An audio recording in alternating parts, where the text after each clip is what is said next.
ஓம் சாந்தி. 2/4/2024. இனிமையான குழந்தைகளே, பிற சேர்க்கையிலிருந்து விடுவித்துக் கொண்டு ஒருவருடன் இணையுங்கள். சகோதர சகோதரன் என்ற பார்வையில் பார்த்தால் தேகத்தை பார்க்க மாட்டீர்கள். பார்வை தடுமாறாது. சொல்லில் சக்தி இருக்கும். கேள்வி: தந்தை சிவபாபா குழந்தைகளுக்கு கடனாளியா அல்லது குழந்தைகள் தந்தைக்கு கடனாளியா? பதில்: குழந்தைகளாகிய நீங்கள் அதிகாரிகள், தந்தை உங்களுக்கு கடனாளி. குழந்தைகளாகிய நீங்கள் தானம் செய்கிறீர்கள். எனவே உங்களுக்கு 1ற்கு 100 மடங்காக தந்தை தர வேண்டியுள்ளது. ஈஸ்வரன் பெயரில் நீங்கள் என்ன கொடுப்பீர்களோ அதற்காக அடுத்த பிறவியில் கைமாறு கிடைக்கிறது. நீங்கள் ஒரு பிடி அவல் கொடுத்து உலகிற்கே எஜமானன் ஆகின்றீர்கள். எனவே நீங்கள் எந்த அளவிற்கு பரந்த மனமுடையவராக இருக்க வேண்டும். நான் பாபாவிற்கு கொடுத்தேன் என்ற இந்த எண்ணம் சிறிதும் சிந்தனையில் ஒருபோதும் வரக்கூடாது. ஓம் சாந்தி. இது புருஷோத்தம சங்கம யுகம் என்பதை படவிளக்க கண்காட்சியிலும் அருங்காட்சியகங்களிலும் புரிய வையுங்கள். நீங்கள் மட்டும்தான் புத்திசாலிகள். எனவே அனைவருக்கும் இது புருஷோத்தம சங்கம யுகம் என்பதை எவ்வளவு புரிய வைக்க வேண்டியுள்ளது. மியூசியம் தான் அனைத்து இடங்களையும் விட அதிகமான சேவை செய்யும் இடம். அங்கே அநேகர் வருகின்றனர். நன்றாக சேவை செய்யும் குழந்தைகள் குறைவாக உள்ளனர். அனைத்து சென்டரும் சேவா நிலையம். தில்லியில் ஆன்மீக அருங்காட்சியகம் என்று எழுதப்பட்டு உள்ளது. இதில் கூட சரியான பொருள் விளங்கவில்லை. அநேக மக்கள் கேள்வி கேட்கின்றனர், நீங்கள் பாரதத்திற்கு என்ன சேவை செய்து கொண்டு இருக்கிறீர்கள்? இறைவனின் வாக்கு அல்லவா இந்த உலகம் ஒரு காடு. நீங்கள் இந்த சங்கம யுகத்தில் இருக்கிறீர்கள். நீங்கள் காட்டை சார்ந்தவரும் அல்ல, தோட்டத்தை சார்ந்தவரும் அல்ல. இப்பொழுது தோட்டத்திற்கு செல்வதற்காக முயற்சி செய்து கொண்டு இருக்கிறீர்கள். நீங்கள் இந்த ராவண ராஜ்யத்தை ராமராஜ்யமாக மாற்றிக்கொண்டு இருக்கிறீர்கள். உங்களிடம் கேள்வி கேட்கிறார்கள், இவ்வளவு செலவிற்கு பணம் எங்கிருந்து வருகிறது சொல்லுங்கள். நாங்கள் பிரம்மா குமாரிகளும் பிரம்மா குமாரர்களும் சேர்ந்து செய்கிறோம். ராமராஜ்யம் உருவாகி கொண்டு இருக்கிறது. நாங்கள் என்ன செய்து கொண்டிருக்கிறோம், எங்களது குறிக்கோள் என்ன என்பதை பற்றியெல்லாம் நீங்களும் சிறிது நாட்கள் வந்து தெரிந்து கொள்ளுங்கள். அவர்கள் ராஜ்யத்தை ஏற்றுக்கொள்வதில்லை. எனவேதான் ராஜாக்களின் ராஜ்யத்தை அழித்து விட்டார்கள். இந்த சமயத்தில் அதுவும் கூட தமோ பிரதானம் ஆகிவிட்டது. எனவே நன்றாக இல்லை. நாடகப்படி அவர்கள் மீதும் குற்றம் இல்லை. நாடகத்தில் என்னவெல்லாம் உள்ளதோ அந்த நடிப்பை நாம் நடிக்கிறோம். ஒவ்வொரு கல்பமும் பாபா மூலமாக ஸ்தாபனைக்கான இந்த நடிப்பு நடைபெறுகிறது. நீங்கள் தான் செலவும் செய்கிறீர்கள். அதுவும் தனக்காக தான். ஸ்ரீமத் படி தானே செலவு செய்து தனக்காக சத்யுக ராஜ்யத்தை அமைத்து கொண்டு இருக்கிறீர்கள். இது வேறு யாருக்கும் தெரியவும் தெரியாது. வெளியில் தெரியாத போர் வீரர்கள். உங்களுடைய இந்த பெயர் பிரசித்தமானது. உண்மையில் அநேக சேனையில் வெளியில் தெரியாத வீரர்கள் என்று யாரும் இல்லை. சிப்பாய்களுக்கான பெயர் பதிவேடு உள்ளது. அந்த பதிவேட்டில் அவர்களது எண் பெயர் இல்லாதவர் என்று யாரும் இருக்க முடியாது. உண்மையில் வெளியில் தெரியாத போர் வீரர்கள் நீங்கள்தான். எந்த பெயர் பதிவேட்டிலும் உங்கள் பெயர் கிடையாது. உங்களிடம் எந்த ஆயுதமும் இல்லை. இதில் உடலை கொலை செய்வதும் இல்லை. யோக பலத்தால் நீங்கள் உலகையே வெற்றி அடைகிறீர்கள். இறைவன் சர்வ சக்திவான் அல்லவா? நினைவால் நினைவால் நீங்கள் சக்தி பெறுகின்றீர்கள். சதோ பிரதானம் அடைவதற்காக நீங்கள் பாபாவிடம் நினைவை செலுத்துகிறீர்கள். நீங்கள் சதோ பிரதானம் அடைந்து விட்டால் ராஜ்யமும் சதோ பிரதானமாக இருக்க வேண்டும். அதைதான் நீங்கள் ஸ்ரீமத் படி உருவாக்கி கொண்டு இருக்கிறீர்கள். கண்ணில் பார்க்க இயலாது, ஆனால் இருக்கிறது. அதைதான் புலப்படாதது என்று சொல்லப்படுகிறது. நீங்கள் சிவபாபாவை கூட இந்த கண்களால் காண இயலாது.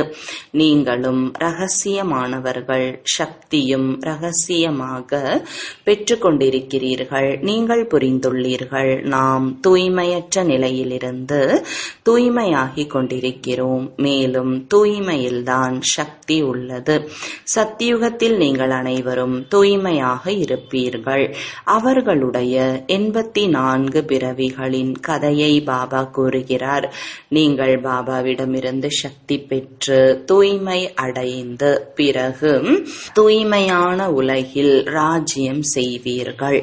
தேக பலத்தால் ஒருபோதும் யாரும் உலகை வெற்றியடைய இயலாது. இது யோக பலத்தின் விஷயம். அவர்கள் சண்டையிடுகின்றனர். ராஜ்யம் உங்கள் கையில் வரப்போகிறது.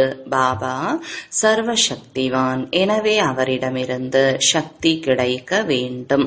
நீங்கள் தந்தையை பற்றியும் அவரது படைப்பின் முதல் இடை கடைசி 3 காலத்தையும் தெரிந்து கொண்டீர்கள். உங்களுக்கு தெரியும், நாம் தான் சுய தரிசன சக்கரத்தை சுற்றக்கூடியவர். இந்த நினைவு அனைவருக்கும் இருப்பது இல்லை.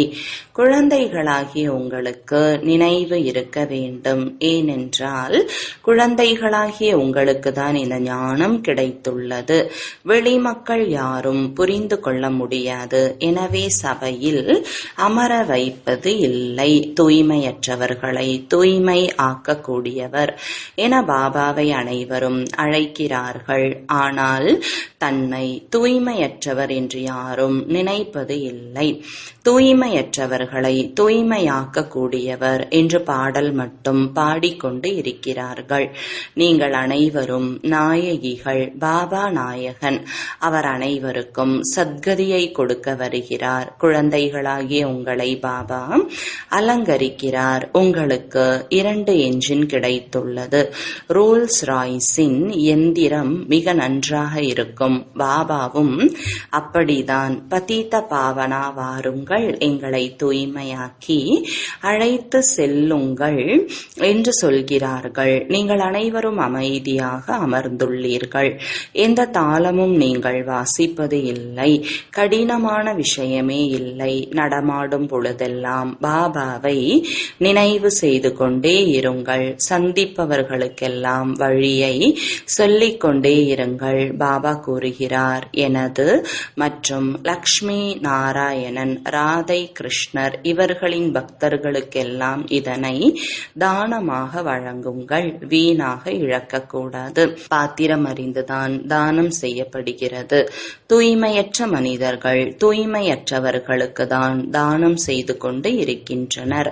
பாபா சர்வசக்திவான். அவரிடமிருந்து நீங்கள் சக்தி பெற்று உத்தமராகின்றீர்கள். ராவணன் வரும்பொழுது கூட சங்கமம்தான். அது திரேதா யுகத்திற்கும் துவாபர யுகத்திற்கும் இடையில் உள்ளது. இந்த சங்கமம் கலியுகத்திற்கும் சத்யுகத்திற்கும் இடையில் உள்ளது. ஞானம் எவ்வளவு காலம் நடைபெறுகிறது? இந்த விஷயங்களை எல்லாம் நீங்கள் புரிந்து கொண்டு புரிய வைக்க வேண்டும். முக்கிய விஷயம் என்னவென்றால், எல்லை இல்லாத தந்தையை நினைவு செய்யுங்கள். எல்லை இல்லாத தந்தை எப்போது வருகிறாரோ அப்போது விநாசமும் நடைபெறும். மகாபாரத போர் எப்போது நடைபெற்றது? பகவான் ராஜயோகம் கற்பிக்கும் பொழுதுதான் புதிய உலகின் ஆரம்பம். பழைய உலகின் முடிவு என்றாலே விநாசம் நடைபெறும் என்பது புரிய வந்தது. உலகம் காரிருளில் உள்ளது. அதனை இப்பொழுது விழிக்கச் செய்ய வேண்டும். அரை கல்பமாக உறங்கிக் கொண்டு இருக்கின்றனர். பாபா புரிய வைக்கிறார். தன்னைத்தான் ஆத்மா என புரிந்து சகோதரர் சகோதரர் என்ற பார்வையில் பாருங்கள். அப்பொழுது நீங்கள் யாருக்காவது ஞானம் வழங்கினாலும் உங்களது சொல்லில் சக்தி வரும். ஆத்மாதான் தூய்மையாகவும் தூய்மையற்றதாகவும் ஆகிறது. ஆத்மா தூய்மையடைந்தால் ஷரீரமும் தூய்மையாக கிடைக்கும். இப்பொழுது கிடைக்க முடியாது. அனைவரும் தூய்மையாக மாற வேண்டும். சிலர் யோக பலத்தால், சிலர் தண்டனைகளால் தூய்மை அடைவர். நினைவு யாத்திரைதான் முயற்சி செய்ய வேண்டியுள்ளது. பாபாவும் பயிற்சி செய்ய வைத்துக் கொண்டே இருக்கிறார். எங்கு சென்றாலும் பாபாவின் நினைவில் செல்லுங்கள். கிறிஸ்தவ தந்தையர்களும் அமைதியாக கிறிஸ்துவின் நினைவில் நடந்து செல்வார்கள். கிறிஸ்துவை நினைவு செய்கிறார்கள். பாரதவாசிகள் அநேகரை நினைவு செய்கின்றனர். பாபா கூறுகிறார், ஒருவரை தவிர வேறு யாரையும் நினைவு செய்யாதீர்கள். எல்லை இல்லாத தந்தையிடமிருந்து நாம் முக்தி மற்றும் ஜீவன் முக்திக்கு உரிமையாளர் ஆகிறோம். வினாடியில் ஜீவன் முக்தி கிடைக்கிறது.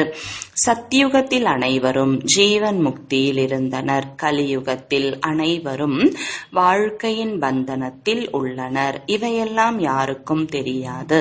இந்த விஷயங்களை எல்லாம் பாபா குழந்தைகளுக்கு புரிய வைக்கிறார். பிற குழந்தைகள் தந்தையின் பெயரை காப்பாற்றுகின்றனர். அனைத்து இடங்களுக்கும் செல்கின்றனர். இப்பொழுது நடைபெறுவது புருஷோத்தம சங்கம யுகம் என்பதை அனைத்து மனிதர்களுக்கும் புரிய வைக்க வேண்டியது உங்கள் கடமை.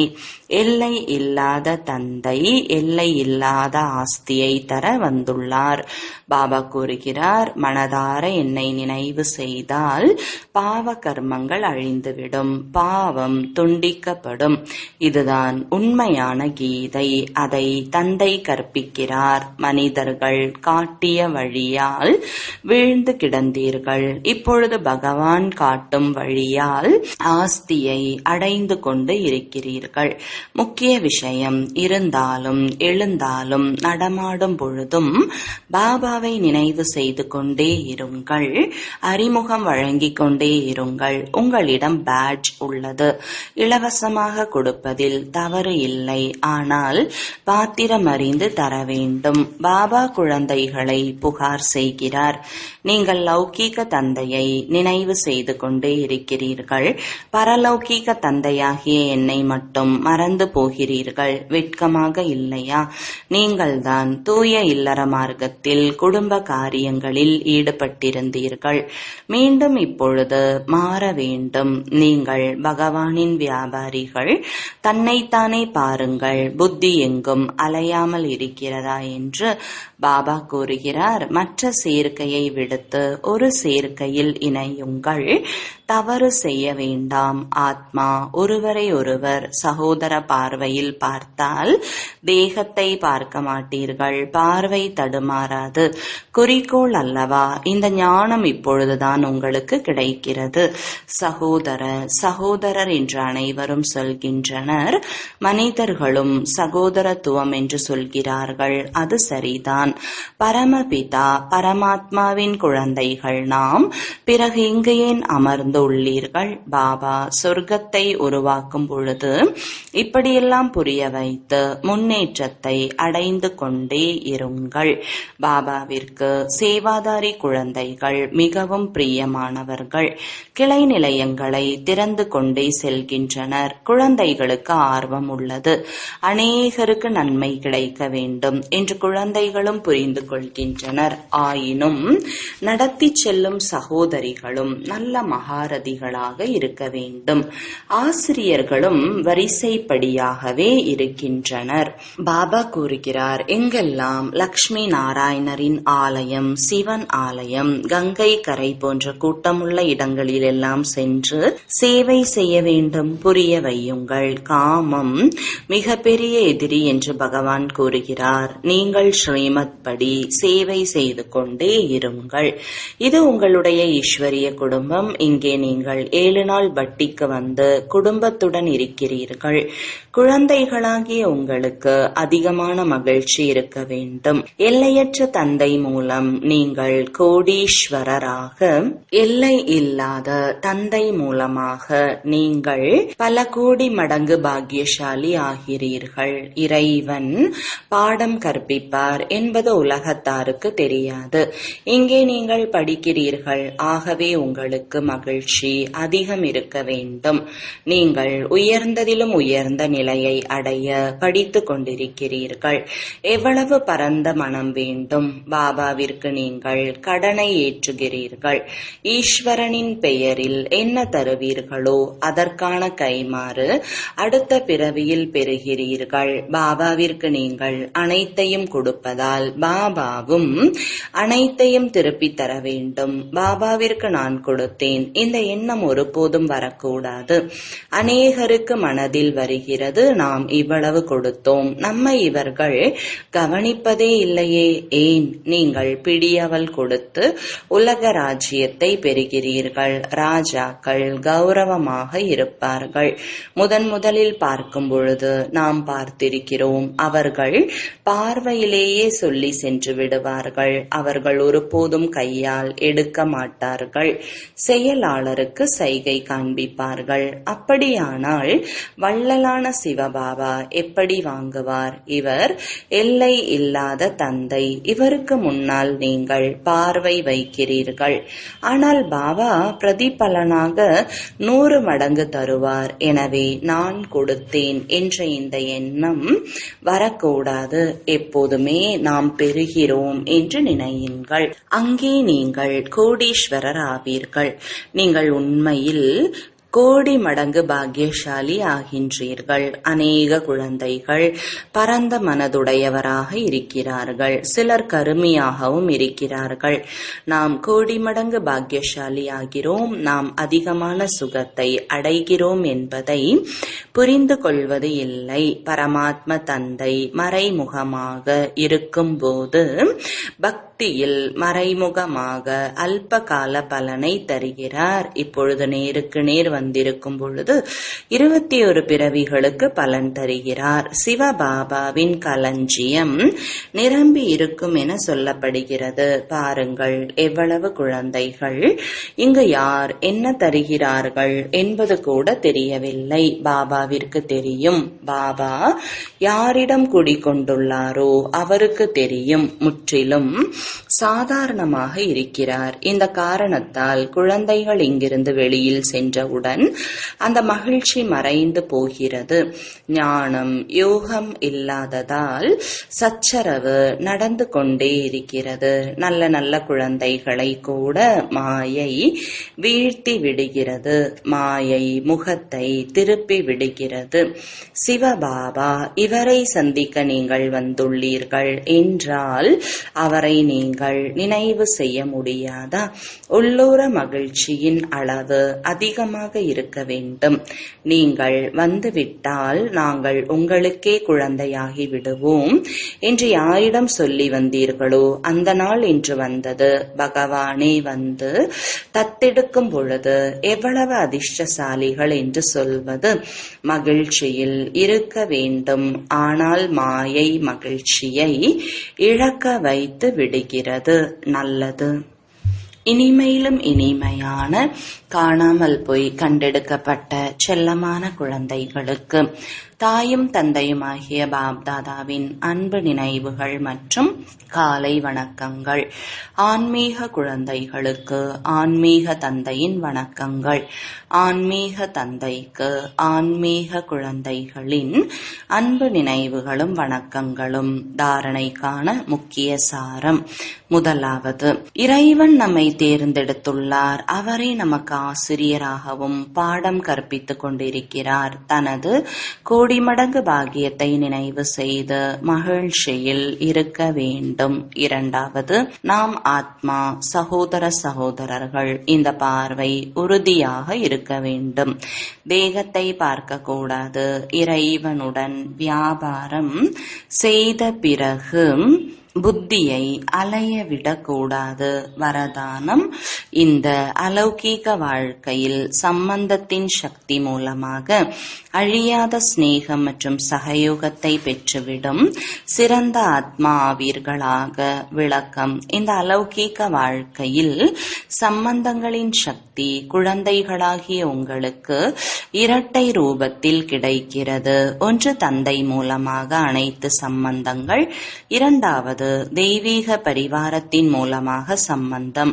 இந்த சம்பந்தங்களால் எப்பொழுதும் சுயநலமற்ற சிநேகம், அழியாத சிநேகம் மற்றும் சகயோகம் கிடைத்து கொண்டே இருக்கிறது. எனவே உங்களிடம் சம்பந்தத்தினுடைய சக்தியும் இருக்கிறது. அப்பேற்பட்ட சிறந்த அலௌகீக வாழ்க்கையுடைய சக்திகளில் நிறைந்த வரதானி ஆத்மா ஆவீர்கள். எனவே வேண்டுகோள்களை விடுப்பவர்கள் அல்ல, ஆனால் எப்பொழுதும் திருப்தியாக இருப்பவர்கள். ஸ்லோகன்: எந்த ஒரு திட்டத்தையும் தேக உணர்விலிருந்து விடுபட்டு பார்வையாளராக ஆகி சிந்தியுங்கள் மற்றும் ஒரு நொடியில் தெளிவான நிலையை அமைத்துக் கொண்டே செல்லுங்கள். ஓம் சாந்தி.